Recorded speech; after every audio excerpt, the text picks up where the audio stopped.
Welcome to யாவரும் கேளீர். நான் உங்க பத்ரி பேசுறேன். ஜூலை 9 மூன் வாக் அப்படிங்கிற படம் வந்து ஜியோ ஹாட்ஸ்டார் ஓடிடியில் ரிலீஸ் ஆயிருந்தது. அது பார்க்கக்கூடிய வாய்ப்பு தான். ஃபுல் படம் பார்க்குறேன். நான் சும்மா ஆரம்பம் கொஞ்சம் பார்த்தேன். அந்த படத்தோட கதை என்னன்னா, 80s வந்து இளைஞர்கள் வந்து கிங் ஆஃப் பாப் அப்படின்னு நம்ம சொல்லுவோம் மைக்கேல் ஜாக்சனை. அவர் எப்படி பாடுறது மட்டும் இல்லாமல் அவரே கிரியேட் பண்ணி, அவரே டியூன் பண்ணி, அவரே லிரிக்ஸ் எழுதி, அவரே பாடுறது மட்டும் இல்லாமல் அவரே ஸ்டேஜில் டான்ஸ் ஆடுவார். ஸோ அந்த டான்ஸை பார்த்துட்டு இவங்களும் அந்த மாதிரி நம்ம டான்ஸ் ஆடணும் அப்படிங்கிறது தான் அவருக்கு ஒரு ட்ரிபியூட் கொடுக்குற மாதிரி. King of pop Michael Jackson. அவர் எவ்வளோ பெரிய இன்ஃப்ளூயன்ஷியல் ஃபிகர். 2000வது ஆண்டுகள் தான் 20th செஞ்சுரியிலேயே மோஸ்ட் பாப்புலர் ஐகான் அப்படின்னா அது வந்து மைக்கேல் ஜாக்சன் தான்.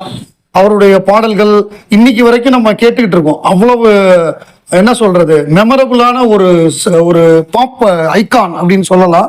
அவருக்கு ட்ரிபியூட் பண்ற மாதிரி தான் இந்த மூன் வாக் படத்தை எடுத்திருக்காங்க. அது தமிழ் ஆடியோவும் இருக்கு. அதுல நான் தமிழ் ஆடியோல ஆரம்பத்துல கொஞ்சம் பார்த்தேன். அதுல என்ன சொல்றாங்கன்னா, அப்ப வந்து டிஸ்கோ டான்ஸர் தான் நாங்க ஆரம்பிச்சோம். அப்ப வந்து மிதுன் சக்கரவர்த்தி கமலஹாசனை பார்த்து டான்ஸ் ஆட ஆரம்பிச்சோம் அப்படின்னு சொல்லி ஒரு கமல் ரெஃபரன்ஸ். சரி, இது வந்து தமிழ்ல மட்டும் தமிழுக்காக கமல்னு வருதா இல்லை மலையாளத்துலையும் இவங்க கமல்னு சொல்றாங்களான்னு பார்த்தா கரெக்டா மலையாளத்துலையும் மிதுன் சக்கரவர்த்தி கமலஹாசனை பார்த்து நாங்கள் வந்து டிஸ்கோ டான்ஸ் ஆட ஆரம்பிச்சோம் அப்படிங்கிற டயலாக் வருது. உண்மை என்ன அப்படின்னா, கமலஹாசன் இஸ் பெட்டர் டான்சர் தென் மிதுன் சக்கரவர்த்தி அண்ட் ரிஷி கபூர். அங்க அவங்களுக்கு தெரியாது. கமல் அங்க போய் சாகர்ல எல்லாம் ஆனதுக்கு அப்புறம் மிரண்டு போய், என்னையா இவர் நம்ம எல்லாரையும் தூக்கி சாப்பிடுறாரு, இதுலயே ஏக்யூஜேக்கலியிலே தூக்கி சாப்பிட்டாரு. இந்த சினிமா டான்ஸ் மட்டும் இல்லாம பரதநாட்டியம்லாம் ஆடி அவங்கள ஒண்ணுமில்லன்னு பண்ணி விட்டாரு. அந்த மாதிரி போயிடுச்சு. பட் இந்த டிஸ்கோ டான்சர் படத்துலலாம் நடிச்சதுனால மிதுன் சக்கரவர்த்தி அவருக்கு ஒரு பேரு. ஐ ஆம் அ டிஸ்கோ டான்சர்னு ஒரு சாங் இருக்கும். பட் கமலஹாசனை பொறுத்தவரை அவர் எல்லா விதமான நடனமும் ஆடக்கூடியவர். இந்த மாதிரி ஒரு ரெஃபரன்ஸ் டான்ஸுக்கு கமல் ரெஃபரன்ஸ். கமலஹாசனை பார்த்து நாங்க டான்ஸ் ஆட ஆரம்பிச்சோம், டிஸ்கோ டான்ஸ். ஜிகு ஜிகுன்னு ட்ரெஸ் போட்டு ஆடுவாங்கல்ல அந்த காலத்துல 80sல எவ்வளவு பாட்டு இருக்கு. அந்த மாதிரி ஒரு விஷயத்த ரெஃபரன்ஸா வச்சது வந்து ரொம்ப சந்தோஷமா இருந்தது. படம் வந்த பொழுது தக் லைஃப் வந்து பயங்கரமான நெகட்டிவ் ரிவ்யூஸ். அதாவது ஓவர் போர்டா போனாங்க. அதாவது த்ரிஷாவோட கேரக்டர்லாம் ஓவரா இது பண்ணி அதை வந்து என்ன சொல்றது, ஒரு வேற ஒரு அரசியல் இதெல்லாம் குறிப்பிட்டு அந்த மாதிரி கொஞ்சம் அத்துமீறி போனாங்க. திராவிட அரசியலையே நக்கல் பண்ற மாதிரிலாம் இதை வச்சு ரொம்ப ரொம்ப கேவலமா ரிவ்யூலாம் வந்தது. அது யார் பண்ணியிருப்பான்னு நமக்கு தெரியும். திட்டமிட்டு ஒரு கூட்டம் வந்து பண்ணிச்சு.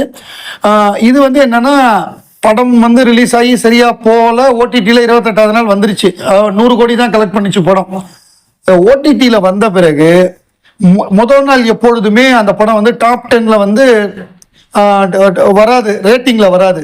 3ஆம் தேதி ரிலீஸ் ஆச்சு. 4ஆம் தேதியிலேருந்து இப்போ வரைய ரைட் நவ், இப்போ நம்ம 12ஆம் தேதி காலையில வரைய நம்பர் 1லயே இருக்கு. தொடர்ந்து இப்போ ஒரு 8 நாளா நம்பர் 1லயே இருக்கு ரேட்டிங்ல. ஸோ படம் பார்த்துட்டு நிறைய பேர் வந்து பாசிட்டிவ் ரிவ்யூ கொடுக்குறாங்க. பிரமாதமா இருக்கு கமலோட நடிப்பு, ஒவ்வொரு ரியாக்ஷனும் அவருடைய முக பாவனையும் அவ்வளோ பிரமாதமா இருக்கு, சூப்பரா நடிச்சிருக்காரு அப்படின்னு சொல்றாங்க. எல்லாருமே பாராட்டுறாங்க, ஒட்டுமொத்தமா படத்தை பாராட்டுறாங்க. அதனாலதான் நம்பர் 1 இருக்கு இத்தனை நாளைக்கு.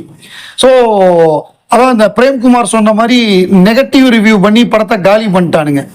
அதுவும் ட்ரோல் பண்ண ஆரம்பிச்சிட்டாங்க. அதாவது ஒரு படம் நல்லா இருக்கு நல்லா இல்லைங்கிறத விட ஒரு படத்தை ட்ரோல் பண்றது, எவ்வளவு நெகட்டிவா ட்ரோல் பண்ண முடியுமோ. இங்க ரிவ்யூவர்ஸ்னு யாருமே கிடையாது. 90% ரிவ்யூவர்ஸே இல்லை இங்க எல்லாம். ட்ரோலு, என்ன சொல்றது, ரோஸ்ட், இப்படிதான். ஒரு படத்தை ரிவ்யூ பண்ணவே உங்களுக்கு தெரியல.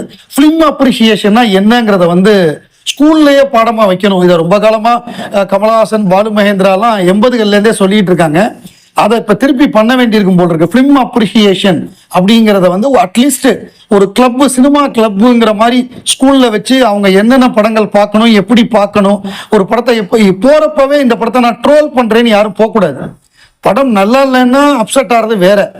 பட் கிளம்புறப்ப பாரு, இன்னைக்கு ட்ரோல் பண்ணி இன்ட்ரோலுக்குள்ள இந்த படத்தை காலி பண்றேன் பாரு, இந்த இன்டென்ஷன் இருக்கக்கூடாது. அதுதான் இங்க நெகட்டிவிட்டி பரப்புறவங்களுக்கு அதுதான் மெயின் எய்மா இருக்கு.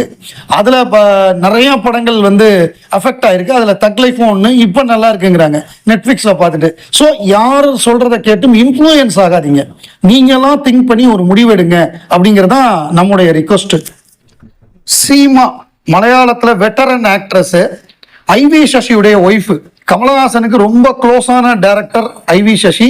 அதே மாதிரி சீமாவும் ஒரு ஃபேமிலி ஃப்ரெண்டா, ரெண்டு பேருமே ரொம்ப க்ளோஸ்.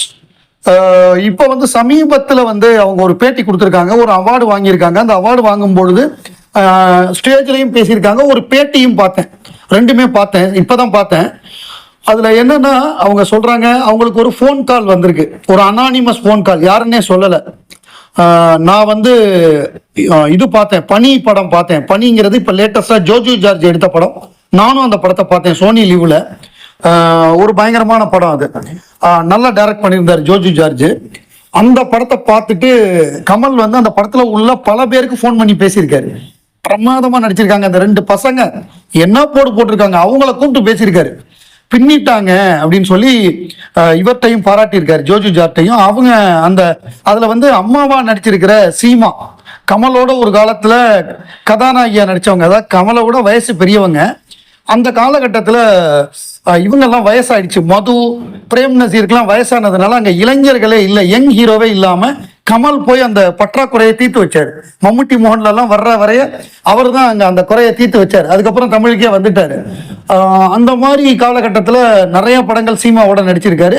அவங்க இவர் சின்ன பையங்கிறதுனால கமல் குட்டின்னு தான் கூப்பிடுவாங்க. அந்த மாதிரி ரிலேஷன்ஷிப்பு. ஐவி சசி பயங்கர க்ளோஸ் கமலுக்கு, ஒரு ஃபேமிலி ஃப்ரெண்டு. இவங்க எல்லாமே ஒரு ஃபேமிலி பாண்டிங் உண்டு. கமல் ஃபோன் பண்ணியிருக்காரு, அவங்களுக்கு குரல் தெரியல. அவர் என்ன சொல்லியிருக்காரு, பனி படம் பார்த்தேன், நல்லா நடிச்சிருக்க அப்படின்னோடனே, யாரு நம்மளை வந்து ஒருமையில சொல்றா, என்ன ஏது அப்படின்னு கேட்டவுடனே அவர் படத்தை பத்தி பயங்கரமா பாராட்டிட்டு, என் பேரு கமலஹாசன் சொல்லுவாங்க அப்படின்னோடனே அவனுக்கு பயங்கர ஷாக்கு. கமல் பேசுறாரா அப்படின்னு சொல்லிட்டு பயங்கர ஹாப்பி ஆகி தேங்க்ஸ் சொல்லிட்டு, கமல் சொன்னது வந்து அதுவே எனக்கு ஒரு அவார்டு, ஃபர்ஸ்ட் அவார்டு எனக்கு அங்கதான் கிடைச்சது, இது 2வது அவார்டு அப்படின்னு சொல்லி அவங்க ஸ்டேஜில் சொன்னாங்க. அது ரொம்ப மகிழ்ச்சியா இருந்தது. இந்தியன் 3 பத்தி ஒரு செய்தி தினமலர்ல நேத்திக்கு வந்திருக்கு. அது என்ன மாதிரி வந்திருக்கு அப்படின்னா, இந்தியன் 3 உடைய எதிர்காலம் என்ன அப்படின்னு ஒரு கேள்வி.